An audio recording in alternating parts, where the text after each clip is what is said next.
नमस्कार. आपण आज 77वा श्लोक बघणार आहोत. पहिल्यांदा आपण मनाच्या श्लोकाचा श्लोकच बघूयात. करी काम निष्काम या राघवाचे, करी रूप स्वरूप सर्वा जीवांचे, करी छंद निर्द्वंद हे गुण गाता, हरी कीर्तनी वृत्ती विश्वास होता, हरी कीर्तनी वृत्ती विश्वास होता. जय जय रघुवीर समर्थ. 77 ते 101 या श्लोकापर्यंत समर्थांनी नामसाधनेचं महत्त्व सांगितलेलं आहे. शास्त्रशुद्ध कसं आहे ते, आणि त्याच्यात आपोआप आपलं ध्यान कसं लागतं, आणि मग आपल्याला आपण नामामध्ये रंगून जातो. त्या नामात रंगून जाण्यासाठी त्याच्या काय काय प्रक्रिया आहेत त्या समर्थांनी आपल्याला समजून सांगितलेले आहेत याच्या पुढच्या श्लोकांमध्ये. म्हणून थोडा अभ्यासाचा विषय आहे हा. आणि म्हणून करी काम निष्काम या राघवाचे, एकदा मनामध्ये जर आपल्याला रामप्राप्तीची इच्छा झाली, निर्माण झाली, तर बाकीच्या सगळ्या इच्छा आपोआपच गळून पडतात. आणि म्हणून समर्थ म्हणतात की विषय सेवनात इच्छा जर झाली तर अनुसंधानामध्ये गुंतून राहावं, भगवंताचं नाव घेण्यात गुंतून राहावं. भौतिक कामनांची इच्छा झाली तरी रामचंद्र प्राप्तीची इच्छा करावी. आणि म्हणून मनाला अनेक रूपांचे आपल्याला आपलं मन कसं असतं बघा, अनेक रूपांचं आकर्षण असतं. पहिले ते सांगतात आपल्याला. दूरदर्शन पाहावशी वाटतं, निसर्गामध्ये निसर्ग आहे आपल्याला सुंदर वाटतो, एकमेकाचे चेहरे आपल्याला सुंदर वाटतात. माणसाला आकर्षित करण्याकरता खूप गोष्टी आहेत, पण ह्या सगळी रूपं रामाचीच आहेत असा जर मनामध्ये, किंवा इतक्या सगळ्या ह्यांनी सृष्टीमध्ये रामच नटला आहे, आणि ह्या सगळ्या भावना रामसाधनेमध्ये आहेत. म्हणून संत पण म्हणायचे बघा, भरला घनदाट हरी दिसे हा. नामदेवांचा हा अनुभव आहे. आणि म्हणून समर्थ पण म्हणतात की रीता ठाव या राघवे वीण नाही. राघव जिथे नाही तिथे काही नाही, सगळं रीत आहे. त्यांनी खूप छान समजून सांगितलेलं आहे. आणि एका ठिकाणी त्यांनी हे पण सांगितलं आहे की एखादी सुंदर स्त्री जर दिसली तर तिला आपल्याला असं वाटलं पाहिजे की तिचा निर्माण करणारा किती सुंदर असला पाहिजे, नाही का. तर अनेक अशा मार्ग सांगितले समर्थांनी आपल्याला, विविध सांगितले की आपण भावविवश व्हावे आणि हरिकीर्तनामध्ये रंगावे. म्हणून शेवटी त्यांनी म्हणतात बघा, हरी कीर्तनी वृत्ती विश्वास होता, हरिकीर्तनामध्ये रंगावे.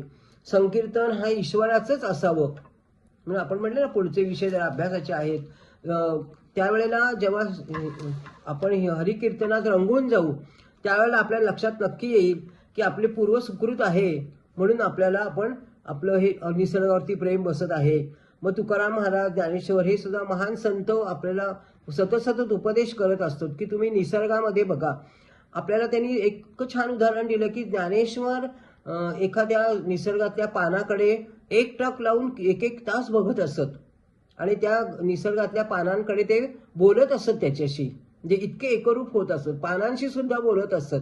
आपण माणसाशी बोलायला तयार नसतो इतके संतांचं. म्हणून त्यांनी संतांची उदाहरण द्यायला सांगितली की पानासमोर बोलत असत, त्यातनं त्यांना काहीतरी ज्ञान मिळत असेल असं आपण म्हणतो, पण खरंच त्यांना ज्ञान मिळत होतं.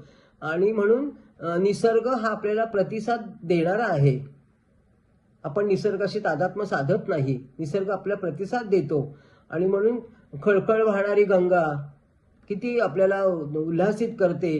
निसर्गाचं किती सौंदर्य आहे, ते सौंदर्य कोणी निर्माण केलं, कसं भरलं. एक वेळा एखाद्या रोपट्याला फूल आलं तर त्याच्या आतमधला कलर वेगळा, काटे वेगळे, वेगवेगळे कलर कसं निर्माण केलं. निसर्गावरती आपलं प्रेम वाढलं पाहिजे, आणि एक विशिष्ट डोळा मिळेल की हे भगवंतानी निर्माण केलेलं आहे. म्हणून ते म्हणतात की निविविध नामात रंगून जाण्यासाठी करी छेद निर्द्वंद हे गुण गाता.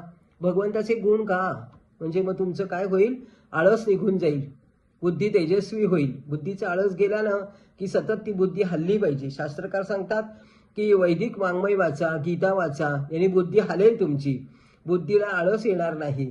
छान उदाहरण दिलेले आहे. म्हणून आत्मज्ञान प्राप्त होण्याकरता या गोष्टी करायच्या आहेत. आणि म्हणून त्यांनी सांगितलं की हरी कीर्तनी वृत्ती विश्वास होता.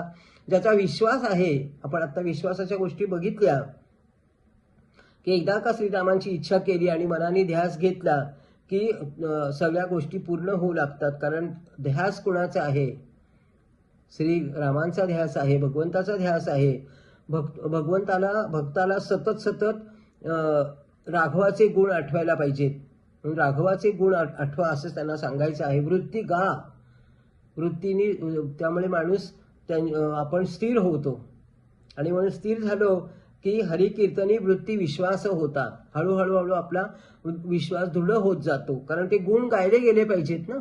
गुण गायले की विश्वास दृढ होतो. आणि म्हणून भगवत प्रेम हेच आपले भावविश्व आहे असं वाटलं पाहिजे. संपूर्ण भगवत प्रेमावरील नामावरची जी विश्वासची वृत्ती आहे ना, ती आपली सतत दृढ तयार व्हायला पाहिजे, स्थिर व्हायला पाहिजे.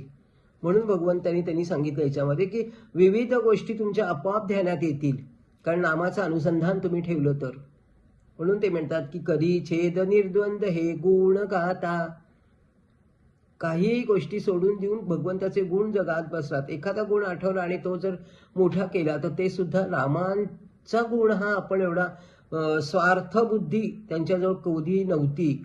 एवढा एक गुण जरी आपण उगाळून मोठा केला तरी आपल्या जीवनातली सगळी स्वार्थबुद्धी गळून पडेल. म्हणून हरी कीर्तनी वृत्ती विश्वास ठेवा. म्हणून हरीच्या कीर्तनावरती हरीचे जे सांगतात, संत जे सांगतात त्याच्यावर पूर्ण विश्वास ठेवायला समर्थ आपल्याला सांगतात.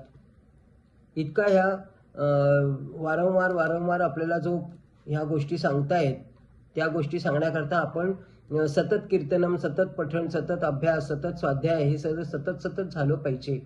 आणि म्हणून ह्या गोष्टी स्थिर व्हाव्यात म्हणून समर्थ आपल्याला जागृत करतायत, ऊर्जा भरतायत, आपल्या वळणावरती आणतायत, आपल्याला शास्त्रशुद्ध पद्धत समजून सांगतायत. याचं कारण तेच आहे. म्हणून भगवंतांनी सांगितलं की राघवाचे करी रूप स्वरूप सर्व जीवांचे. तुम्हाला सर्व जीवांमध्ये राघवाचे रूप दिसलं पाहिजे आजपर्यंत आपल्याला अभ्यास करायचा आहे. हे पुष्प मी भगवंताचरणी अर्पण करते आणि तुम्हाला सगळ्यांना नमस्कार करते. नमस्कार.